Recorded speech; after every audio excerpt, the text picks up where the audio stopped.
down. So an extra 400 gold was forced to be spent on that cursed lineup. And so that is a gold advantage that's going to mean a whole lot. And the key to victory, as we said, for TSM Evo is to really get Saucy going. Right now at 6,500 gold, he has the highest accrued in the game. He also finished his Rabbit on death cap at 18 minutes. A very nice average to do that. Any earlier, and it just would have been exponential for him. He would have been able to completely slaughter that fight and clean up. He also did coming into it, so it only helped that much more. The Chalice, that first early buy, very good, keeping him sustained with that bit of his cooldown. Yeah, so we're going to see just a lot of different builds on all sides here. So the Sunfire Cave already completed. Looks like he's going for a Phage, possibly a Frozen Mallet next up on Wings of Death on Shen. As you already talked about with the Death Cap, Saucy might be going for that Athena's Unholy Grail next. You already got the Chalice for some mana regeneration, but you're now seeing turrets finally starting to fall. As Saucy got that middle turret before, well, Wings made the second turret fall at that bottom lane. Not Wings, sorry, but Unstoppable. And you know, Evo are really setting the pace this time. That's what I thought they needed to do in the last game was, you know, you got the early game advantage, but you have to make things happen after that. 2,000 gold only means so much if you actually fight with an advantage. Well, right now, that's what's happening. The Ezreal finished an Infinity Edge. It's really, really big. Curse, right? They are so good at dragons. They're down in kills, they're down in turrets. Second dragon, no problem. Curse, amazing at taking those down, and that's how they're going to keep themselves in this game. Because right now, individuals are great for TSM Evo. Yeah, they're doing very well, and that's what gets scary, is that TSM has that individual power right now, as you just said. And with that split composition, that's not what you want. You don't want to have to run away from one person. You don't want to have to chase a Saucy all over on Orianna, able to buff her movement speed with that quick steroid of dissonance. So you have to be very careful at how they initiate now. They need elements there. They need to have St. Vicious there for the fight, and just like last time, they need to let Cop sit in the back and take some shots. They have not 5v5 yet, and we've only seen a few turrets taken down. By this time, we were to third tier turrets and knocking down on inhibitors. This game going way slower. These teams understand that single elimination. Yeah, and they do not want to be eliminated, of course. TSM Evo only one game away from an early trip home here on Thursday, the very first match of the day. You don't want to be the first team to go home. At the very least, you want to put on a good showing, at least turn it to a full 3-game series. And right now, TSM Evo are looking like that's in the cards for them. They're still up 2,500 gold. They've traded turrets a little bit, but they're still up 3-1 in turrets. They've got a 2-turret kill lead. Of course, they've traded that off with a 2-dragon kill lead on Curse's side, but still, they've got 3 kills. They've killed off an Oracles. Poor Westrice, 0-3 on Darius. He is not liking life right now. We're going to see what's going to happen in this mid-game now. Mid-game was when Curse turned it around. Right now, Evo are good at, they're really not getting themselves into these sort of smaller engagements, the kinds of fights that Curse used to put themselves in the advantage. Instead, Evo wants to fight 1-on-1s, 2-on-2s, and just play this laning game as long as possible. Right now, it's working for them. They've still sustained an advantage, and Shen's going to get scarier and scarier as the game goes on. You know, Wings of Death is more than happy to take that damage. As you said, the Vorpal Blade basic attack able to heal him up, and he's really taking 0 damage from Darius as he goes to attack him. So it's always a trade in his favor, and Westrice needs to just hang back. He needs to not be aggressive whatsoever. Even ganks down onto Wings of Death we've seen don't work. He's just too tanky right now, and the Sunfire Cape push is on. He is going for that second tier turret, almost seeing Westrice in the bush. TSM looks like they are going to be gathering here in middle. We're coming around the 24th minute of this matchup. 2 dragons have already been taken by Curse. Now they need to be vigilant of their jungle. Well, they found St. Vicious there in the jungle. He's taking a bit of pain, but he's going to make it out okay. He's got the Oracles again. A very important choice to focus him down.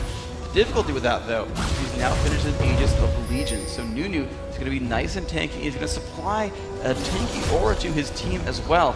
Aegis, when you've got it on your champion, it grants armor and magic resist and a bit of attack damage to all of your nearby friendly champions. So Nunu, it's kind of like a, you're done if you do, you're done if you don't, because he's tanking himself, but everyone else on that team is going to benefit from that aura as long as he's alive. So, what do you do about that? That Nunu's going to slow you down, he's going to do a bit of damage, he's going to buff up his carry, and the rest of his team is tanky. It's a great choice overall for St. Vicious to be tanky and tanky and tanky and force his team into that role as well. Westrice getting picked off here, but here comes St. Vicious for the health. He can Blood Boil Westrice for the speed. Oh, he flashes over the wall before he gets hit by Depth Charge. Absolute Zero gets almost a full channel there. He is forced to click that off early, and now it looks like the counter is on. St. Vicious gets locked up. The passive of Nautilus will lock you down for a few seconds. The turnaround, the Orianna ulti to disengage the fight, and it has been re-engaged by Curse. The 4v3 situation. Headbutt pulverizes in, the focus on Wings of Death, and now unstoppable. They drop him down quite quick, and the chase is on. Mashmi and both Nya also make their way to the top, stand united onto Saucy, and this is going to somewhat thwart the fight. Good pressure from both teams. They are able to pick one up for Curse. Wow, nice job by Curse, turning that fight to their favor. And they did deny that Oracle's Elixir. They killed Unstoppable, that Nautilus jungle, who also picked himself up in Aegis of Legion. He's got boots of mobility, all that fun stuff, but he needs to rebuy the Oracles if he wants to sweep wards once again, or someone else needs to pick it up and carry that torch for them. But this is what we were talking about. Curse can turn on that mid game, and it's now 2-4. The Dragon's coming up before too terribly long, and they're going to want to force a fight there. Their ability to fight has been good every single time. They've had the positioning, they've had the mechanics overall, they've had the coordination. And, you know, when you're a more senior team, when you're a team whose roster has been secure for longer, you know, coordination was one of those big bullet points there for Curse, and it's happening right now. All five were on the same page, and they got that fight. They basically outnumbered Evo, and that's what it took them to win that fight. Yeah, it was really great. That's what I was just speaking about towards Curse. I was saying they're not around the map enough. We saw TSM even come in with a few more members, but they weren't able to stop Curse in that battle of 5. Obviously, they didn't have all of their members, but they could just see the tanky lineup was not something that TSM wanted to deal with after losing that player. So they're going to have to be very careful of how they initiate now. That Alistar Headbutt Pulverize can stop a lot of initiation and is on that 5 to 6 second cooldown for both of his spells, so he can do that over and over again. It's like a mini Malphite ult. Little unstoppable force for you, and we'll have to see if they can really mitigate that. There is so much crowd control to come out of this team. You have Apprehend, the Headbutt Pulverize, Absolute Zero, and then Orianna's ulti. If you're getting away, she's going to throw you right back into the mix. Yeah, so what they're going to need to do with this is lock everyone up. Right? You just talked about all the crowd control here from the first lineup. Right, you can see, you know, just 3 big tanky guys running down this mid lane.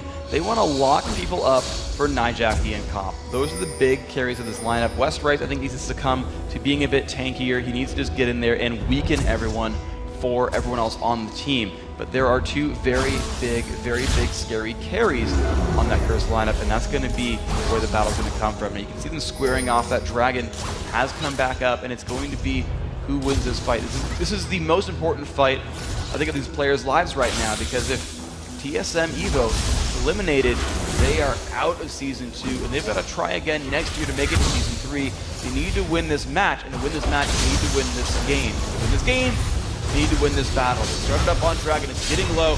Curse wants to jump in. They picked up the Dragon kill for themselves, but here comes the initiation. A lot of pain coming off. St. Vicious getting knocked up into the air. A great Orianna pull, putting everyone together. There's the Absolute Zero, not going to get stopped for a short time. And there we go, Nijaki picking up the first kill. Wings has fallen. Where's the rest of this fight? Mashmi picks up one. St. Vicious goes down, but Westrice is fired back. And now suddenly Curse in a pretty good shape. Saucy picks up one, but it's been fired back again. Mashmi actually still doing a great job. He's trying to run now. Lulu trying to run himself. Yet Win taking so much pain. And Nijaki's going to make that kill happen. And there is the ace. 3 for 5. Curse again winning these mid-game team fights. It just goes to show you what they're trying to do with their front line. Get your guys tanky. He saw Orianna go for that Rabadons early. They said Cass is good with the Rabadons, but Nijaki is more than happy to be tanky. He wanted the Rylas. That's going to help his team initiate. We saw how much that TSM started to spread out from that fight, but Cassiopeia, with those double buffs, was able to just keep everybody in there where they needed it, and they were able to turn it back around with all of the crowd control that they bring. I was just speaking to that. The Orianna ulti, however, I said wasn't enough to keep them back in the mix. There just wasn't enough damage. I think Don't Mash Me flashing in to get that kill on Nunu put himself in a position to be focused by the rest of Curse. Darius was actually going very low. He could have taken that first. Nunu, not as much of a threat, but was the first go down from the AD carry, and he had to force himself to get that kill. Curse just played it very soundly, very mechanically, and they said, we're in the middle of this bunch. Look around us and see where the danger is, because they're spreading out. Very well played by Curse in that Dragon fight. It is tied at 7-7, and they have been able to bring the gold within 1,000 once again. Yeah, I think Curse played that fight perfectly. They fought that fight exactly how it needed to be done, which was go in, fight hard, make it a slugfest, and deal as much damage as possible. They had a big, tanky front line that died very, very slowly. and they had so much persistent damage output from Nijaki. Cop fell down pretty early on, but Nijaki on Cassiopeia just a little bit too tanky, has the Abyssal Scepter and the Ryler's Crystal Scepter. Hard to kill out. Mashby getting caught out just below though, gets the shield, but it's not going to be enough. That's going to be a kill picked up, and suddenly Curse are firing back to this game again. Shenton comes out, can they do enough to kill off Nijaki? He is tanky, but they are going to shut that one down. Now how's this fight going to go? Because there's no attack damage carry here for TSM Evo. Can they do enough?